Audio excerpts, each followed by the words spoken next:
Hello and welcome into the Sporting Pod. Along with Mauricio Ruiz, I'm Cole Pepper. Tony Allegretti is off today. Today on the pod, the American influence on the world of soccer, from league fixtures on foreign soil to potential salary caps and more, how the red, white, and blue is impacting the global game. But first, we want to invite you to become a member of Sporting Jacks. Just go to sportingjacks.com. Sign up for free. You can get discounts on Sporting Jacks official club merchandise, invitations to attend exclusive insider events, automatic chances to win special prizes and experiences. Plus, the Sporting Jacks monthly email newsletter will come to you. While you're there, you can also place a deposit on season tickets and receive first access to seats and special limited edition Sporting Jacks founding member pins. Just go to sportingjacks.com. All right, Mauricio, let's talk about this. And I feel like I'm kind of flipping the script here, so to speak. As a Brazilian-born individual, and having worked with English, Scottish, German, what have you, Argentinian, we have seen a lot of the foreign influence come to America to impact the way that soccer has developed. But suddenly, in the last 18 months maybe, we've seen an acceleration of the American impact on what's happening overseas. And I want to start with the recent ruling allowing foreign leagues to hold fixtures on American soil. La Liga could play fixtures in the U.S. as soon as 25-26. That, according to the La Liga president, Javier Tebas. Could the Premier League be far behind? They're talking about Game 39, the 39th game of a schedule being played in the United States somewhere. What we are seeing every time we turn around is more American interest in the global game. And, of course, the World Cup is coming here for the second time in my lifetime, in next couple of years, which is going to put another big spotlight on the United States in the game of soccer. Well, the U.S. is the biggest consumer of pretty much everything, right? And soccer is not behind any of that. The fact that we have such a melting pot of cultures here, I wouldn't say that we have that traditional American-born family that's grown up in basketball or football or baseball. That's our main consumer base. I think some of them have migrated over, and we've captured a lot of the potential. I know you're a baseball guy and kind of moved some baseball players to soccer and football and so forth and so on. But we just have this massive international population. You look at California, Texas, in the Central and South, in South American. But you look at the Northeast, it's very European-like, and Florida's a melting pot. I mean, can't cross the street without running into a European person, British mainly. No pun intended to anyone here around. But it's now that it's global and the access to media. You can watch pretty much any game here. You talk to a lot of English friends. You can watch more EPL games here in the U.S. than you actually can watch back at home, depending on blackouts and so forth and so on. So we really become this massive consumer, and now there's this fight for which network is going to carry the games, right? You have ESPN carrying La Liga and Bundesliga. You have Apple carrying MLS. You have CBS carrying the Italian league, and then also the USL. So it's like who's who, and then Apple TV is now talking about, well, are they going to carry Bundesliga next year? Because MLS was kind of the front runner of that. And so it's only a matter of time until those worlds literally cross over, whether MLS and USL teams are now going abroad and playing games there to broaden the American game. But first step would be, which is already happening on a friendly level, but them coming over and actually playing meaningful games. I'm going to ask you what the following Premier League clubs have in common. Arsenal, Aston Villa, Bournemouth, Burnley, Chelsea, Crystal Palace, Everton, Fulham, Liverpool, and Manchester United. A good old cowboy for owner. That's right. 10 of the 20 Premier League clubs, until the season ends, are owned or partly owned by Americans. Two of them have strong ties to Jacksonville, of course, Shad Khan with Fulham, and then Bill Foley, the Bournemouth head who was the head of the Black Knight Financial here, and also is the Vegas Golden Knights owner in the NHL. And so it's interesting to see the kind of we've not seen really a strong impact from an American style of play on the global game specifically. For generations, American goalkeepers have been among the best in the world. If you start saying, like in college football, you say, well, LSU is wide receiver U. Well, the United States is goalkeeper nation, right? You go through the years of all the great international goalkeepers who've come from the United States. But we haven't really seen an impact on the style of play. There have maybe with a club, Right.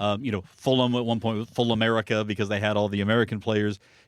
Obviously now we have players like Christian Pulisic and Serginho Dest, who's now dealing with an ACL injury, and some of these McKinney, some of these other top players who are playing the biggest leagues in the world.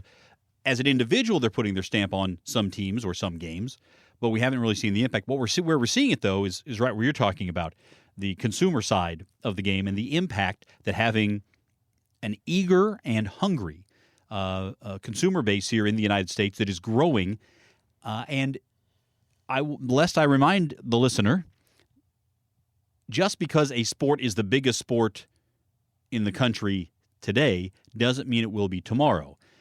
Go back to, say, the 20s. What were the three biggest sports in the United States in the 20s? Baseball, boxing, and horse racing. Well, now baseball probably is still in the top three.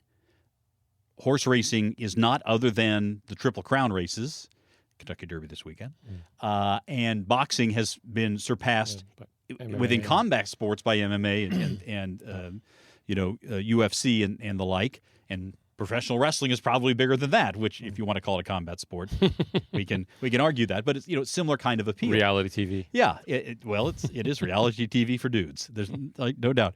So to think that in 20 years, go back 20 years to 2004, what were the biggest sports? NFL, college football, baseball, NBA, probably the top four. Right. Today, probably the same, but the college football has taken a hit with the NIL and the transfer portal running off a lot of fans. Soccer has certainly come up, and so in another 20 years, who's to say what's going to be on top? Well, and that's where the domestic leagues, right? Like, people say, well, we don't have enough American soccer fans. We have tons of soccer fans. That's proven, right? That's why they're trying to come over and play games here. Do we have enough domestic soccer fans? Are there enough MLS fans, enough USL Championship fans, enough NWSL fans, right? Those are the fans that are still trying to be captured. You might live in a city that there's a professional soccer team, but your tie is still to a European team or to a South American team. Yeah. So when now the leagues and U.S. soccer as a governing body, what they're trying to stop is the growth of the domestic. Well, they're trying to stop the growth of the consumers of domestic soccer. So all of a sudden, if there's a choice between going to a La Liga game in your own state or going to a domestic game in your own city, you may choose to drive a couple of hours to go to that game because you only have so much money to spend. Yeah. So I think that's really where the battle is. Like, do we want to allow what we already know is a huge consumer sport, but do we want to allow them in our own backyard to take away from the growth of the game here? I would say there are two different ways to look at this, and one of them is that it's a commitment versus an event. A commitment is you're committing to your team, whether you have a full season ticket or a partial package, or your company has tickets, or you go, you watch them on TV, and you watch the games when they're streamed, and you go to the matches. You care about the outcomes, you care about the players, you develop an emotional connection with the club and the players and the coaches and whomever else. That's being a fan of a team, right? That is being a supporter. Doesn't mean that you wouldn't be interested in seeing something like a preseason one-off with Premier League teams coming over, as has been reported in a couple of sources. The most recent was in The Athletic, where Adam Crafton says that West Ham, Crystal Palace, Wolves, all in advanced discussion to play new preseason Premier League mini tour in the United States this summer, which would bring to 10 the total number of Premier League clubs who are looking to come over. Newcastle United and Leicester at one point had agreed to the proposal, but they have dropped out. But there are a number of others, and the reason why I'm bringing this up is because Everbank Stadium here in Jacksonville is reported to be one of the places where one of these matches would take place. Mm-hmm. So You would have thought Fulham would be one of them, but Well, agreeably not. that did come to my mind that would Fulham do that? There was a Premier League summer series last year that Fulham was a part of. Chelsea, Brighton, Brentford, Newcastle, Aston Villa, and Fulham all came over here. I think Fulham played in Orlando. They did play Aston Villa. Aston Villa, right? Yeah. So again, why that didn't happen here? You'd think, hey, let's double book it, right? But maybe there's a foregone Orlando City relationship between the Jaguars, the city of Orlando. Could be that too. There's a lot of reasons why that might happen. But if you have a one-off preseason and the stars are actually going to play in that's an event. It is an event. It's an event when the U.S. men's or women's national teams plays in your town. It's an event. It's a one-off.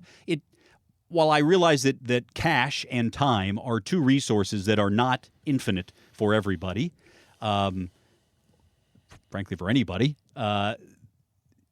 it doesn't mean that the decision to go see the U.S. women's national team playing in your hometown, that you're taking that money and your time away from watching your club team play. You may be taking it away from a vacation decision, adding an extra night on the vacation, or going out to eat at a nice steakhouse, or where try to get those shoes to last a couple of extra weeks, whatever it might be, right?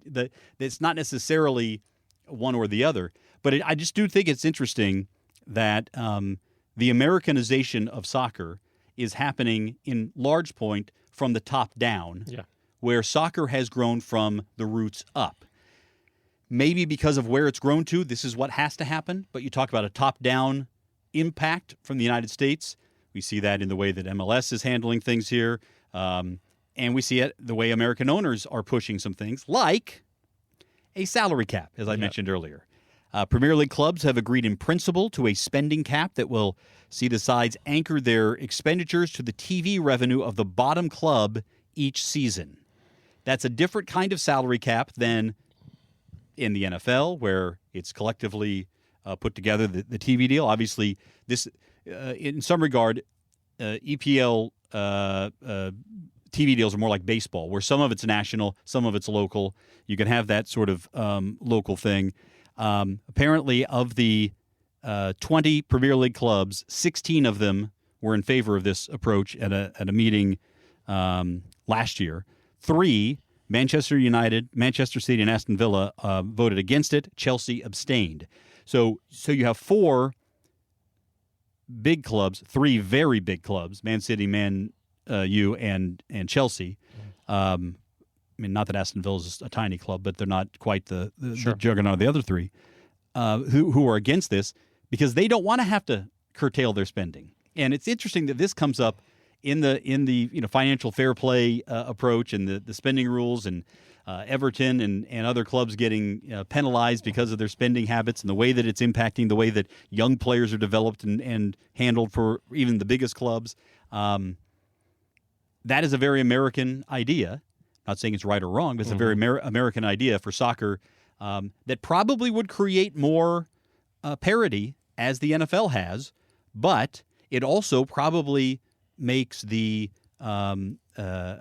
difference between the top clubs and the bottom clubs potentially shrink a bit. Yeah, it does. And before we just blame the American owners for penetrating the Premier League environment, I mean, out of the 4 teams here that voted against or abstained, 2 of them are owned by American owners. Right. Which is in line with the percentage across the whole league. Correct. Yeah. So whether this is a smoke screen just because they knew what the result of it will be, and they know that's going to come down to the wire at some point, because a lot of different editions of this concept, since it's so new, it's going to be right now. Like whether it happens or not, it's going to kind of have different forms and shapes. Obviously the rest of the teams would approve of it because you can see where the direction of the leagues are going, where it's competitive at the top. But, I mean, Brighton has to have an unbelievable year just to finish 6th last year, right? Aston Villa has to have an unbelievable year to finish 4th. It's becoming more of the haves and have-nots, and then it becomes more of the competition between, like, I just don't want to get relegated, which that's significant amount of resources to your organization. but no one is making a push to win a championship outside of the top four. Right. When you look at in the NFL and NBA, yeah, even though the Chiefs have kind of because they have Patrick Mahomes, right, and the Brady Patriots have Brady. There's always a chance here in America for a team through the draft and different mechanisms, but because of the salary cap, that nobody can overspend unless their owner just doesn't want to. But if you want to spend up to the limit, you can, but there's a limit. And in Europe, there is no limit. So really, the rich keep getting richer. Yeah, and I do think it's interesting because, say, 10 years ago, 8, 9, 10 years ago, if I were to ask you who are the strongest clubs in the Premier League, you'd say the two Manchester clubs, Chelsea, Tottenham, Arsenal, And Liverpool, maybe Everton at the time. maybe, yeah. With the Tim Howard era. They were 6th, 7th most all the time. And then you draw a line and say, all right, Everton maybe straddles that, and then everybody else below that. Now, Man City, Arsenal, Spurs, Man U trying to climb back up there. Man U's just poor management of roster, but they've got the resources. They should be out there, yeah. Right. They have the resources. It really is. It is a shrinking upper class now with in regards to the Premier League. Right now, again, things can change based on the way clubs are managed. Would you be in favor of, if you were voting on this, Mauricio, would you be in favor of a salary cap that basically said, and I'm paraphrasing because I don't know all the exact details of this, but something like whoever the smallest TV deal is, that is the most you can spend on players in a given year? Yeah, as long as the structure is not to keep the little guys little, and you still give them an opportunity to kind of climb, because I think that's the beauty of the game of soccer worldwide, that you always feel like you have a chance. So if you invest time, if you do things the right way, over time you can climb, which is the current scenario overseas. Even if you don't get to the top four, you can still be in the top division. And every once in a while, someone kind of creeps in.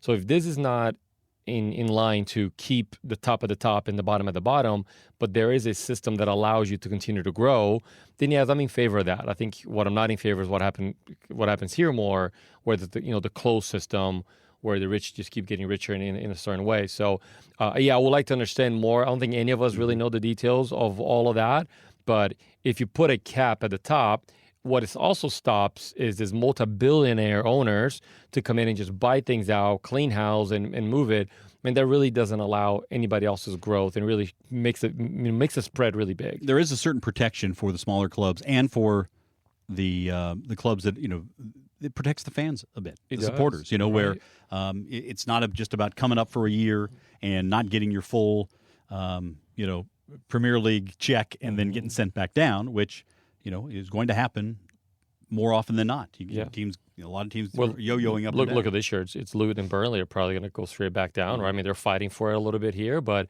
3 of the teams that came up are 2 of the teams that are already kind of looking to stay down. Yeah, that's right. Okay, I do want to talk about what you just brought up there, the Premier League title chase and the relegation battle. As we record this on Thursday, May 2nd, Arsenal's on top with 80 points from 35 matches. Man City, 79 from 34. They have a game in hand. Liverpool, I think we can write off of this at this point, 75 points from 35. They would have to have everything go their way in Jurgen Klopp's final days with Liverpool. So let's just focus on Arsenal and Man City. Arsenal takes on Bournemouth Saturday, then the following Sunday at Manchester United, which is probably the pivotal match of the Premier League schedule at this point, and then Everton on the final day. Man City has Wolves on Saturday, the following Saturday at Fulham, which could be a bit sticky, and then May the 14th, they have a game on Wednesday. That's their game in hand at Spurs. Again, no gimme there. And then May 19th against West Ham.